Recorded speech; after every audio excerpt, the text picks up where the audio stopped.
All right, let's talk about the real threat to America that Christopher Wray has been talking about nonstop. All you have to do is go up to him, take his order at McDonald's, and he'll tell you the threat is real. All the alarms are going off about China and the terror threat, and we don't know what they're doing at the southern border. He doesn't seem to know. But as a nation, this is the number one threat, because when you had the Soviet Union, you didn't have the economic firepower. Here in China, you have the economic firepower, and you have a sense that they want to take us out in order for them to survive or thrive.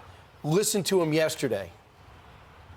Today's national security threats are more complex and sophisticated than ever. We're seeing hostile nation states becoming more aggressive in their efforts to steal our secrets and our innovation, target our critical infrastructure, export their repression to our shores.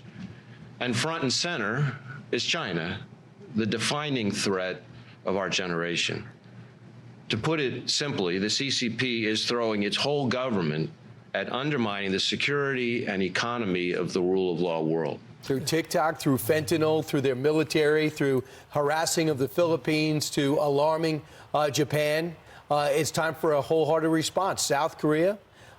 We now have Japan's going to commit to put 2% into their defense. The Philippines is threatened on a daily basis. We have an obligation, treaty obligation, to defend them. Hopefully, the military-industrial complex will understand there's a lot of customers willing to write checks, because that's how clear the threat to China is today. He says China's hacking program is larger than that of any other major nation combined. He said even if we took all of our agents at the FBI and we put them on China's hackers would still outnumber the FBI cyber personnel by at least 50 to 1. Right, and it wasn't just China. He also was talking about North Korea and Iran and Russia, and and they're all working to try to break into our computers, cyber hacking. He said Russia is targeting underwater cables critical to global communications. He said ever since the Ukrainian invasion, Russia has been conducting reconnaissance on the U.S. energy sector, which is terrifying. And here's the thing. He said yesterday at that lunch for the American Bar Association in D.C., he said that Russia does not care if their cyber campaign affects civilians. But just remember when the hackers shut down the Colonial Pipeline and Joe Biden said, hey, if you ever do anything like that again, we're going to do something to you. Well, I got news for you. According to the director of the FBI, China and Russia doing it every day. Well, he said that to Iran as well. He told them not to invade into the Ukraine as well. So I guess my question would be, as the FBI director laid out the threat, who's going to ask him, when is the last time you talked to the president? Do you think the president is aware of this? What's the policy now of the administration?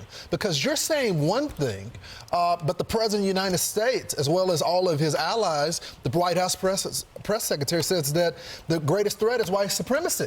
It's Donald Trump.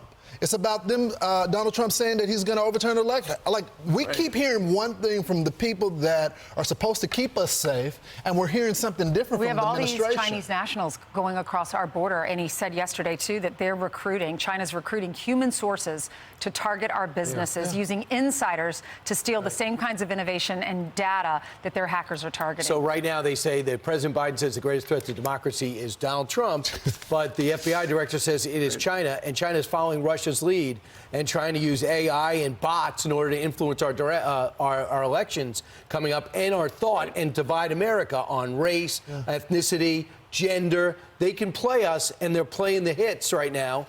And keep in mind this, too, is that they are under the belief that they're better off with Joe Biden as president, and people should understand and think twice before they see any ads attacking Brian, or trumpeting Donald Trump's You would think in this very moment we would be trying to, unify, get our military in order. Instead, they were too focused on an investigation into our military to figure out who was a part of right-wing extremist groups. Oh, by the way, do you know what they found out?